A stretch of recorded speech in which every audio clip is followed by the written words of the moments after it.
ஒரு மாநிலத்தில் ஒன்றிய அரசு திட்டம் அப்படின்னு சொல்லி செயல்படுத்துறாங்க அப்படின்னா அது முழுமையாக ஒன்றிய அரசு எல்லா பணத்தையும் கொடுப்பதில்லை. ஒன்றிய அரசு சட்டன் பங்கு கொடுப்பாங்க, 60% 50% கொடுப்பாங்க. மீதி இருக்கக்கூடிய தொகையை மாநில அரசு கொடுப்பாங்க. ஆனால் திட்டத்துடைய பெயர் என்பது ஒன்றியத்தின் அரசுடைய பெயரோ ஹிந்திலேயோ சமஸ்கிருதத்திலேயோ அல்லது பிரதமர் பெயரிலேயோ இருக்கும். ஆனால் மாநில அரசுடைய பங்களிப்பு தான் அந்த திட்டம் என்பது செயல்படுத்தப்படும். அப்படி ஒன்றிய அரசு தன்னுடைய பெயரில் ஒரு குறிப்பிட்ட தொகையை கொடுக்கக்கூடிய அந்த திட்டங்களுக்கு கூட முழுமையான நிதியை தன்னுடைய பங்கை கொடுப்பதே இல்லை அப்படின்ற உண்மையை முதலமைச்சர் அவர்கள் சேலத்தில் போட்டு உடைச்சிட்டாரு. அது என்னென்ன திட்டங்கள் அப்படின்னு சொல்லி நம்ம தேடி பார்த்தோம் அப்படின்னா 6 திட்டங்களுக்கு அப்படி ஒன்றிய பாஜக அரசு பணம் கொடுக்காம இருக்கிறாங்க. மாநில அரசு தான் மீதி பணத்தை போட்டு அதை செயல்படுத்திக்கிட்டு இருக்கிறாங்க. அந்த 6 திட்டங்கள் என்ன அப்படின்னா, நேஷனல் சோசியல் அசிஸ்டன்ட் ப்ரோக்ராமுக்கு கீழே வரக்கூடிய ஒரு 3 திட்டங்கள். என்னென்ன திட்டங்கள் அப்படின்னா, Indira Gandhi national old age pension scheme, அதாவது முதியவர்கள் ஓய்வூதிய திட்டம்.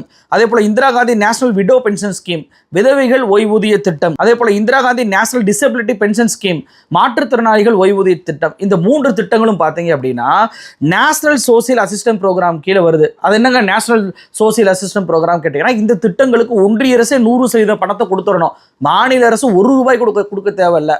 அப்படிப்பட்ட திட்டங்கள் தான் இந்த 3 திட்டங்கள். இந்த திட்டங்களை பொறுத்த வரைக்கும் ஆகஸ்ட் 1995 இருந்து செயல்படுத்தப்பட்டு வருது. இந்த திட்டங்களுக்கு கூட ஒன்றிய பாஜக அரசு பணம் கொடுக்கறதே இல்லைங்க. இந்த திட்டங்கள் போயிடக்கூடாது என்பதற்காக மாநில அரசு தன்னுடைய பங்கை போட்டு அந்த திட்டத்தை செயல்படுத்திட்டு வர்றது இப்ப தெரிய வந்திருக்கு. அதை விரிவாக பார்ப்பதற்கு முன்னாடி மீதம் இருக்கக்கூடிய 3 திட்டங்கள் என்ன அப்படின்னா, PM ஆவாஸ் யோஜனா, அதாவது மோடி வீடு அப்படின்னு சொல்லிட்டு ஊரை ஏமாத்துறாங்க தெரியுமா, அந்த மோடி வீடு என்று சொல்லக்கூடிய அந்த திட்டம். அதே போல PM மத்ஸ்ய சம்படா யோஜனா, பேரெல்லாம் வாய்க்குள்ளே நுழைய மாட்டேது. இது வந்து மீனவர்களுக்கான ஒரு திட்டம், மீன் வளர்ப்புக்கான ஒரு திட்டம். அதே போல ஜல் ஜீவன் மிஷன், வீடுக்கு வீடு குடிநீர் குழாய் இணைப்பு கொடுக்குறோம் அப்படின்ற பேரில் ஒன்றிய அரசுடைய திட்டம் இருக்கு தெரியுமா, அந்த திட்டம். இப்படி 6 திட்டங்களுக்கு ஒன்றிய அரசு தான் கொடுக்கக்கூடிய பங்கின் அளவை குறைச்சு கொடுக்குறாங்க. வேற வழி இல்லாமல் மாநில அரசு 50% காட்டிலும் அதிகமாக கொடுக்கக்கூடிய சூழல் என்பது ஏற்பட்டிருக்கு. இப்போ முதலமைச்சர் சேலத்தில் சொன்னார் தெரியுமா, மாப்பிள்ளை இவர் தான், ஆனால் போட்டிருக்க சட்டம் என்னதுன்னு, அது 100% உண்மைதாங்க. விரிவாக ஒவ்வொரு திட்டத்தையா நம்ம பார்த்துடலாம். இந்த நேஷனல் சோசியல் அசிஸ்டன்ட் ப்ரோக்ராம் கீழே, அதாவது NSAP கீழே ஒன்றிய அரசு 100% பணம் கொடுக்கணும்னு சொல்கிறேன்ல, அந்த திட்டத்தை ஃபஸ்ட்டு பார்த்துடலாம். ஃபஸ்ட்டு திட்டம் என்ன அப்படின்னா, இந்திரா காந்தி முதியோர் ஓய்வூதிய திட்டம். இந்த திட்டத்தை பொறுத்த வரைக்கும் தமிழ்நாட்டில் மார்ச் 2024 வரைக்கும் பார்த்தீங்கன்னா 14,18,073 பேர் பயனாளிகளாக இருக்கிறாங்க. அரசுடைய இணையதளத்தில், தமிழ்நாடு அரசுடைய இணையதளத்தில் இருக்கக்கூடிய டேட்டா அது. அப்போ இந்த திட்டத்தில் 2 கேட்டகரியாக இருக்கிறாங்க. ஒன்று எப்படின்னா 60 வயசுலேருந்து 79 வயசு வரைக்கும், அப்புறம் 80 வயசுக்கு மேலே உள்ளவங்க, இப்படி 2ஆக பிரித்து 2 வகையான உதவித்தொகை கொடுக்கப்படுது. இதில் இந்த 60 முதல் 79 வயது உள்ள முதியோர்கள் இருக்காங்க தெரியுமா, அவங்களுக்கு மொத்தம் ₹1200 கொடுக்கப்படுது மாதம். இதில் இந்திய அரசு வெறும் ₹200 தாங்க கொடுக்குறாங்க. ஆனால் மாநில அரசு ₹1000 கொடுக்குறாங்க. ₹1200 ₹200 எங்கே இருக்குது, ₹1000 எங்கே இருக்குது? அதே போல் 80 வயதுக்கு மேற்பட்ட முதியவர்கள் பார்த்தீங்கன்னா ஒன்றிய அரசு ₹500 தான் கொடுக்குது, ஆனால் மாநில அரசு ₹700 கொடுக்குது. ₹1200 ஒன்றிய அரசுடைய பங்கு வெறும் ₹500 தான் இருக்கு. அப்போ 14,18,073 பயனாளிகள் தமிழ்நாட்டில் இருக்கிறாங்க அப்படின்னா, மாநில அரசு ஒன்றிய அரசை விட அதிகமான பணம் கொடுப்பதன் மூலமாக மாநில அரசுக்கு எவ்வளவு தெரியுமா செலவு ஏற்படுது? ₹100 கோடியிலிருந்து ₹141 கோடி வரைக்கும் எக்ஸ்ட்ரா செலவாகுது தமிழ்நாடு அரசுக்கு. அதாவது இது வந்து NSAP திட்டத்தின் கீழே வரக்கூடியது. ஒன்றிய அரசு தான் 100% பணத்தை கொடுக்கணும். ஆனால் மாநில அரசு ₹1 கூட கொடுக்க தேவையில்லை என்றாலும் கூட ஒன்றிய அரசு பணம் வந்து கம்மியாக கொடுப்பதனால மாநில அரசே எக்ஸ்ட்ரா பணத்தை போட்டு அந்த திட்டத்தை செயல்படுத்திட்டு இருக்காங்க. ஆனால் கிரெடிட் எங்கே போகுது? PM-க்கு போகுது. அதே போல் 2வது திட்டம் இந்திரா காந்தி மாற்றுத்திறனாளிகள் ஓய்வூதிய திட்டம். இந்த திட்டத்தின் அடிப்படையில் பார்த்தீங்கன்னா மாற்றுத்திறனாளிகளுக்கு ₹1500 கொடுக்கப்படுது. இதில் ஒன்றிய அரசுடைய பங்கு எவ்வளோ தெரியுமா? ஒன்றிய அரசுடைய பங்கு வெறும் ₹300 தாங்க. ₹1200 மாநில அரசு கொடுக்குறாங்க. இந்த திட்டத்தில் இருக்கக்கூடிய மொத்த பயணிகள் தமிழ்நாட்டில் மட்டும் பார்த்தீங்க அப்படின்னா 62,109 பேர் அப்படின்னு சொல்லிட்டு தமிழ்நாடு அரசுடைய இணையதளத்தில் இருக்குது. அப்போ இந்த திட்டத்தின்படி மாநில அரசு ₹7.45 கோடி மாதம் ஒன்றிய அரசு திட்டத்திற்காக செலவழிச்சுக்கிட்டு இருக்கிறாங்க. மூன்றாவது திட்டம் இந்திரா காந்தி விதவை பெண் திட்டம். இந்த விதவை பெண் அப்படின்றது கைம்பொன் அப்படின்றத நம்ம பேசணும், ஆனால் திட்டத்தின் பெயர் அப்படி இருப்பதனால மக்களுக்கு விளங்கணும் அப்படின்றக்காண்டி நான் இதை சொல்கிறேன். இப்போ இந்திரா காந்தி விதவை பென்ஷன் அப்படின்ற ஒரு திட்டம், இந்த திட்டத்தில் பார்த்தீங்கன்னா 1200 ரூபாய் கொடுக்கப்படுது விதவை பெண்களுக்கு. இதில் ஒன்றிய அரசு வெறும் 300 ரூபா தான் கொடுக்குறாங்க, மாநில அரசு 900 ரூபாய் கொடுக்குது. இந்த திட்டத்தில் பயனாளிகள் பார்த்தீங்க அப்படின்னா தமிழ்நாட்டில் மட்டும் 5,08,042 பேர் இருக்காங்க. அப்போ இதன் மூலமாக அரசுக்கு 45 கோடி ரூபாய் மாநில அரசுக்கு வந்து செலவாகுது. அப்போ ஒன்றிய அரசு 100% போடக்கூடிய அந்த திட்டங்களுக்கு கூட மாநில அரசு பார்த்தீங்கன்னா மாதம் மாதம் வந்துட்டு 100லேருந்து 140 கோடி வரைக்கும் 7 கோடி, அதே போல் 45 கோடி அப்படின்னு சொல்லிட்டு வெவ்வேறு வகையில் பணங்களை கொடுத்து அந்த திட்டத்தை செயல்படுத்திக்கிட்டு இருக்கிறாங்க. இது போக தனியாக மாநில அரசும் சில திட்டங்கள் வச்சிருக்கு.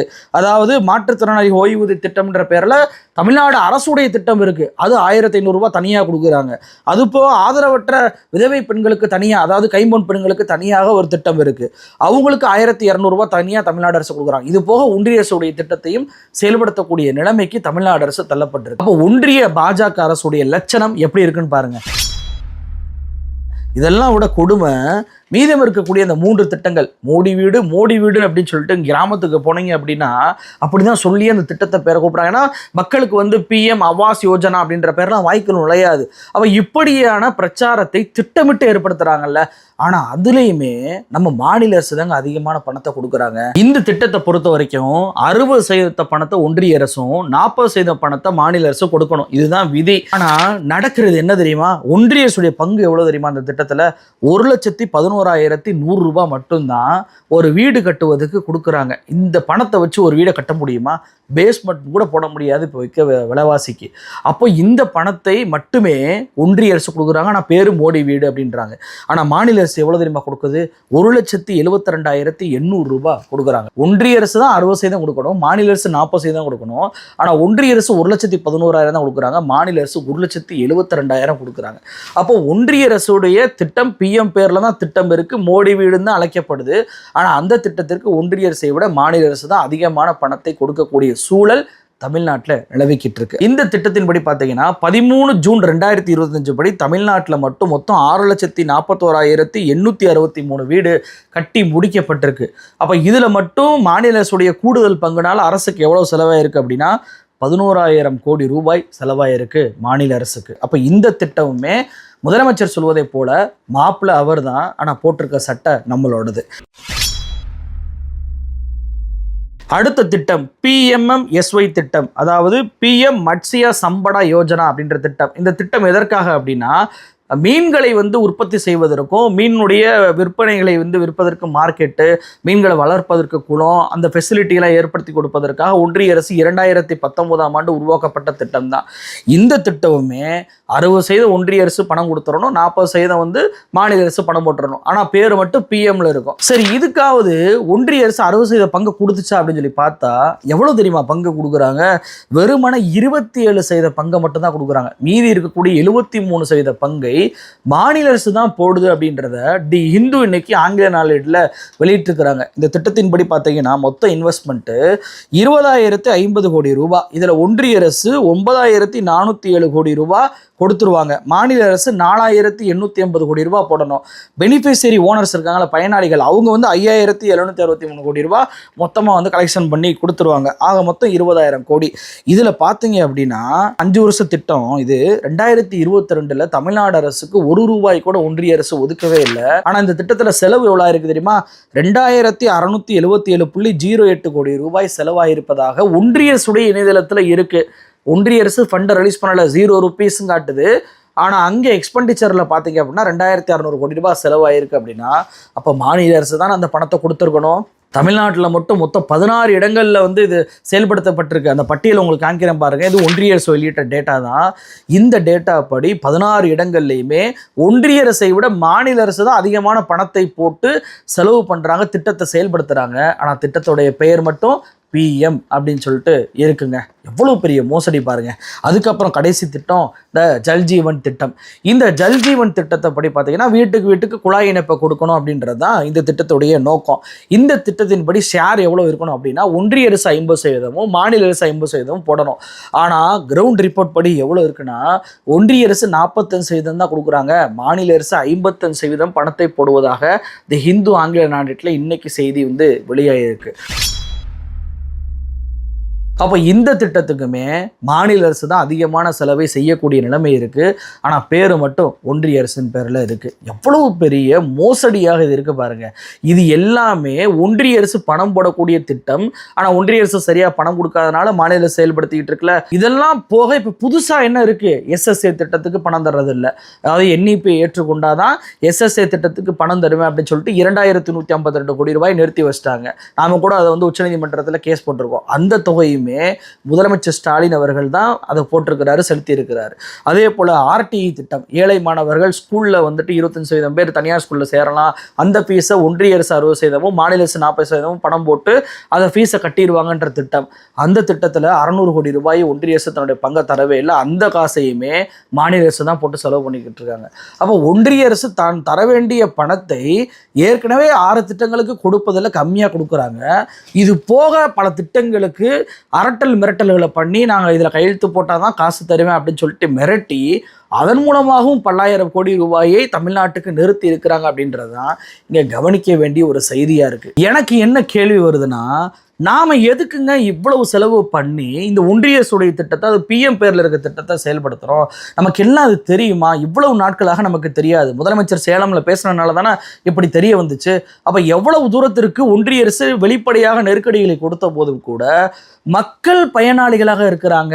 மக்களுக்கு இந்த திட்டங்கள் போய் சேரணும், நின்றக்கூடாது, நிதியின் அடிப்படையில் போய் நின்றக்கூடாது என்பதற்காக தமிழ்நாடு அரசு, திமுக அரசு, முதலமைச்சர் ஸ்டாலின் அவர்கள் எந்த அளவுக்கு மெனக்கெட்டு நிதி நெருக்கடியும் தாண்டி இந்த திட்டங்களை செயல்படுத்திக்கிட்டு இருக்கிறாங்க அப்படின்னு சொல்லி பாருங்க. இப்போ மோடி அரசுக்கு வெக்கம் இல்லையா அப்படின்றதான் முதல் கேள்வியாக எனக்கு கேட்க தோணுது.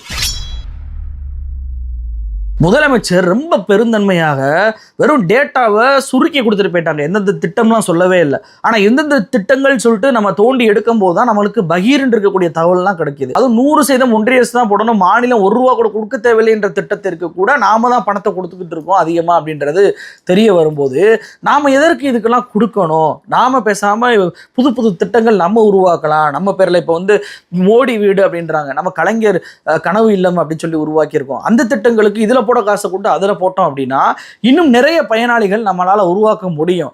எதற்காக மோடி வீடு 1 லட்ச ரூபா கொடுங்க, மோடி வீடுன்னு சொல்கிறாருல, இவ்வளோதாங்க மோடி கொடுத்தாரு அப்படின்னு சொல்லிட்டு மக்கள் மன்றத்தில் எக்ஸ்போஸ் ஆகட்டும். நம்ம அந்த திட்டத்தை நம்மளுடைய பங்கை மட்டுமே நிப்பாட்டிட்டு விட்டுறணுமே தவிர எக்ஸ்ட்ரா காசை நம்ம ஒருபோதும் கொடுக்கக்கூடாது அப்படின்றது தான் இவங்க பண்ணக்கூடிய விஷயங்கள்லேருந்து புரியுது. இப்போ முதலமைச்சரை பொறுத்த வரைக்கும் மக்கள் வந்து பாதிக்கப்படக்கூடாது, மக்கள் வந்து அந்த திட்டங்களுடைய பயனாளிகள் சரியாக வந்து எல்லா பயனையும் அடைஞ்சிடணும் அப்படின்றக்காண்டி கூடுதல் பணத்தை கொடுக்குறாருல. ஆனால் இதே எண்ணம் ஒன்றிய அரசுக்கு இல்லையே. அவங்க மிரட்டி கொடுக்கக்கூடிய நிதியை கூட கொடுக்க மாட்டாங்க. அப்படின்றப்போ நாமளும் அதே பாணியில் உனக்கு 60% பணமா, நீ இவ்வளோ தான் கொடுப்பியா, ஏன் 40% இவ்வளோ தான், இதுக்கு மேலே நான் கொடுக்க மாட்டேன், அதுக்குள்ளே வீடு கட்டினா கட்டத்துக்கு கட்ட முன்னாடி போட்டோம், மோடி வீடு எப்பா இவ்வளோ தான்ப்பா பணம், இதில் வீடு கட்ட முடியாதுங்க அப்படின்றியா, வா கலைஞர் கனவு இல்ல திட்டம் அங்கே வந்து சேரு, அதில் வந்து வீடை வாங்கி அப்படின்னு சொல்லி நாம் செயல்படுத்தணும். அப்போ தான் அது மாநில அரசுடைய திட்டமாக போகும். இல்லை என்றால் மாநில அரசு அதிகமான பணம் போடுறத பூரா ஒன்றிய அரசு ஸ்டிக்கர் அடிச்சுக்கிடுவாங்க. ஏன்னா அவங்க சமீபத்தில் வந்து பேருந்து பயணம் அப்படின்னு சொல்லிட்டு ஒரு யாத்திரையை நடத்தினார் தெரியுமா, அண்ணாமலை. அந்த பேருந்தில் அவர் போன வேனில், அந்த பேருந்து பயணத்தில் அவர் போன அந்த வேனில் பார்த்தீங்க அப்படின்னா வேனை சுற்றி ஒன்றிய அரசுடைய திட்டங்களாக இருக்கும். இவ்வளவு லட்சம் கோடி ரூபாயை மோடி அவர்கள் தமிழ்நாட்டுக்கு கொடுக்குறாரு அப்படின்ற அந்த திட்டத்துடைய பேரெல்லாம் இப்போ நான் வாசித்த திட்டம் தான். இதெல்லாம் ஒன்றிய அரசு பணத்தை காட்டிலும் மாநில அரசு அதிகமாக கொடுக்குது. ஆனால் அவங்க எப்படி விளம்பரம் பண்ணிக்கிட்டு இருக்கிறாங்க பாருங்கள். இது மக்கள் மன்றத்தில் நம்ம கண்டிப்பாக எக்ஸ்போஸ் பண்ணியே ஆகணும். ஒன்றிய அரசுடைய பங்கு என்பது ரொம்ப ரொம்ப கம்மியாக இருக்குது. ஒரு ஓய்வூதிய திட்டம் நீங்கள் ஒரு விதவைகளுக்கோ அல்லது வந்துட்டு நீங்கள் மாற்றுத்திறனாளிக்கோ அல்லது வந்துட்டு முதியோருக்கு நீங்கள் போனீங்கன்னா வெறும் 200 ரூபா கொடுக்குறாங்க. அதை வச்சு என்னங்க பண்ண முடியும்? அப்போ 200 ரூபா தாங்க ஒன்றிய அரசு திட்டம், வாங்க மாநில அரசு உங்களுக்கு தனியாக 1500 ரூபா தருது, அதை வாங்கிக்கோங்க அப்படின்ற மாதிரி மக்கள் மன்றத்தில் இது போய் சேர வேண்டும் அப்படின்றதான் என்னுடைய எல்லோருடைய கோரிக்கையாக இருக்குது. அப்போ முதலமைச்சர் அவர்களுக்கு நம்ம வைக்கக்கூடிய கோரிக்கை என்ன அப்படின்னா, ஒன்றிய அரசுடைய திட்டம் எது, மாநில அரசுடைய திட்டம் எது? ஒன்றிய அரசுடைய திட்டத்திற்கு இவ்வளவுதான் பங்கு கொடுக்குறாங்க, மாநில அரசு திட்டங்கள் தான் அதிகமான நிதிகள் கொடுக்குறாங்க உள்ளிட்ட பெரிய பட்டியலையே மக்கள் மன்றத்தில் வெளிச்சம் போட்டு காட்டணும் அப்படின்றதான் என்னுடைய முதல் கோரிக்கையாக இருக்கு. இரண்டாவது கோரிக்கை, நான் ஏற்கனவே சொன்னது மாதிரி ஒன்றிய அரசுடைய திட்டங்களுக்கு அவங்களுக்கு என்ன பங்கு கொடுக்கணுமோ அதை மட்டுமே நம்ம கொடுத்து விளைவிக்கிறணும். மாறாக கூடுதல் பங்குகளை கொடுப்பதற்கு பதிலாக அந்த பணத்தை மாநில அரசு தனித்திட்டமாக செயல்படுத்த வேண்டும். அது மாநில அரசுக்கான கிரெடிட்டாகவும் பேராகவும் வரும் அப்படின்றது இரண்டாவது கோரிக்கை. மூன்றாவது கோரிக்கை என்ன அப்படின்னா, நேஷனல் சோசியல் அசிஸ்டன்ட் ப்ரோக்ராம் கீழே ஒன்றிய அரசு ஃபுல் பணத்தையும் கொடுக்கணும். அதுதான் விதி. காங்கிரஸ் ஆட்சியில் ஃபுல் பணத்தை கொடுத்தாங்க. ஆனால் இவர்கள் இப்போ ஃபுல் பணத்தை கொடுக்காதனால நாம ஏன் கூடுதலாக அந்த பணத்தை கொடுத்து அந்த திட்டத்தை செயல்படுத்தணும்? அதில் கொடுக்கக்கூடிய 1200 ரூபாயை ஏற்கனவே மாநில அரசு 1500 கொடுக்குறாங்கல்ல, அதோட சேர்த்து 2700 ரூபாயாக கொடுக்கணும் அப்படின்றது தான் மூன்றாவது கோரிக்கையாக வைக்கிறேன். முதலமைச்சர் அவர்கள் கனிவு கூர்ந்த இந்த விஷயத்தில் நடவடிக்கை எடுக்க வேண்டும் அப்படின்றது தான் ஒட்டுமொத்த மக்களுடைய கோரிக்கையாக இருக்குது. ஏன்னா இது நம்ம கூட மோதக்கூடிய ஒன்றிய அரசாக இல்லாமல் சரியான ஒன்றிய அரசாக இருந்துச்சு அப்படின்னா மக்கள் பயனாளிகள் அவங்க பாதிக்கப்படக்கூடாது என்ற அந்த கண்ணோட்டத்தில் நம்ம அணுகலாம்.